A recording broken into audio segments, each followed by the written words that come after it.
கர்த்தருடைய பரிசுத்த நாமத்துக்கு ஸ்தோத்திரம். நெறைய நேரத்தில நம்ம ஒரு நல்ல கிறிஸ்தவனா, தேவனுக்கு பிரியமா நானே மாறிருவேன். எனக்கு தேவனுடைய தயவு தேவையில்ல. இல்ல எனக்கு நான் வேதத்த படிப்பேன், வேதத்தின்படி நடப்பேன். என்னாலேயே எல்லாம் செய்து முடிக்க முடியும். இல்ல எனக்கு ஆவியானவர் துணை தேவையில்ல. என்னுடைய சுய பலத்தால நல்ல காரியங்கள் செய்து, தேவனுக்கு பிரியமான காரியங்கள் செஞ்சு ஃபார் எக்ஸாம்பிள்ஸ் நெறைய காணிக்கை குடுப்பேன். சர்ச்சுக்கு நான் நெறைய செய்வேன். சர்ச்சுல சிலுவ பார்த்தீங்கன்னா, என் பேரு. நான் தான் அந்த சிலுவ வச்சேன். சர்ச்சுக்கு அவ்ளோ பெஞ்ச் வாங்கி குடுத்தேன். டேபிள் வாங்கி குடுத்தேன். நெறைய ஊழியர்கள் கூட்டிட்டு இந்த இடத்துல சுவிசேஷம் அறிவிக்க வச்சிருந்தேன். நெறைய இடத்துல பார்த்தீங்கன்னா, மணிக்கூண்டு கட்டிக் குடுத்தேன். அதே மாரி நெறைய நேரத்துல பார்த்தீங்கன்னா, நான் நெறைய சர்ச்சு கட்டிக் குடுத்தேன். ஊழியங்கள தாங்குறேன். நெறைய மிஷனரீஸ்க்கு நான் குடுக்குறேன். மாசம் மாசம் ஏகப்பட்ட பணம் நான் மிஷனரிக்கு குடுக்குறேன். இதெல்லாம் செஞ்சா நான் தேவனுடைய ராஜ்யத்துல பிரவேசிப்பேன்னு சொல்லி நெறைய பேர் நெனச்சுக்கிட்டு இருக்கோம். ஆனா உண்மையா பார்த்தீங்கன்னா, அந்த வசனம் கேட்டு நம்ம இருதயம் புடமிடப்பட்டா தான், தேவனுக்கு பிரியமாய் மாறுனா தான், நம்ம உள்ளார்ந்த மனிதன் ஒவ்வொரு நாளும் தேவனை நோக்கி நம்ம பிரயாணம் பண்ணா தான், நம்ம நித்திய ஜீவனுக்குள்ள போக முடியும் இல்லையா? ஏன்னா வசனம் நீங்க சொல்லுது நீங்க பாருங்களேன்.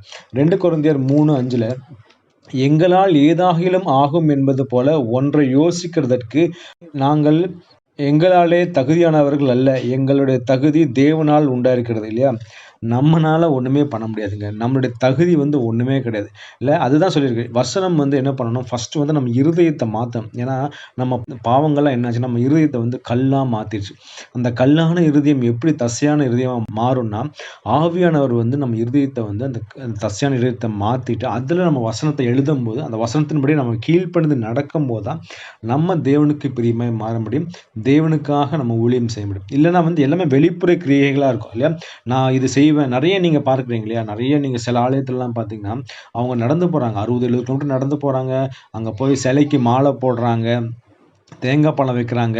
இல்ல முட்டி போட்டு நடந்து போறாங்க. அங்க அங்க சில கோயில்லாம் பார்த்தீங்கன்னா, முட்டி போட்டு நடந்து போனா எனக்கு தேவன் எனக்கு குடுப்பாரு, என்ன ஆசீர்வதிப்பார்ன்னு சொல்லி, இந்த உலக பிரகாரமான காரியங்கள், வெளிப்புறமான அந்த உடலை உருக்குகிற காரியங்கள் நம்ம செஞ்சுகிட்டு இருக்கோம். ஆனா தேவன் அதெல்லாம் கேட்கவே இல்லைங்க. அதெல்லாம் தேவன் பிரியப்படவரே இல்ல. தேவன் நம்ம காணிக்கை மேல ஆசைப்படுறவரே கிடையாது. அவருக்கு என்ன வேணும்? நம்முடைய ஆத்துமா. நம்முடைய உள்ளான ஆத்துமா தேவனை நோக்கி கதறுகிறதா, அப்ப என்ன பண்ணுவாரு? அத மாத்தி அவருக்கு பிரியமா மாத்திருவார் இல்லையா? அதே மாரி நெறைய நேரத்துல ஊழியங்களும் அப்படிதான் இல்ல. நெறைய நேரம் எப்படின்னா, நம்ம பழைய ஏற்பாடுல இருக்கிற ஊழியர்கள் மாரி பைபிள படிச்சு அந்த நாலேட்ஜ வாங்கி நம்ம அத அப்படியே ஒப்பிக்கிறோம் இல்ல. இதெல்லாம் ஒரு பழைய ஏற்பாடுல இருக்கிற அந்த ஊழியர்கள் மாரி. ஆனா நம்ம புதிய ஏற்பாடுல இந்த புது கவனன்ட் புதிய உடன்படிக்கையில நம்ம என்ன பண்ணணும்னா, தேவனிடத்துல போடணும். ஆவியானவர் நம்மள ஃபில் பண்ணி, நம்ம அந்த வழியில நடக்கணும். ஃபர்ஸ்ட் ஆஃப் ஆல் நான் ஒரு பாவத்தை குறித்து நான் பேசுனேன்னா, அந்த பாவத்துல நான் விழுந்திருந்தேன்னா, அதுலருந்து நம்ம எந்திரிச்சு, அதுக்கு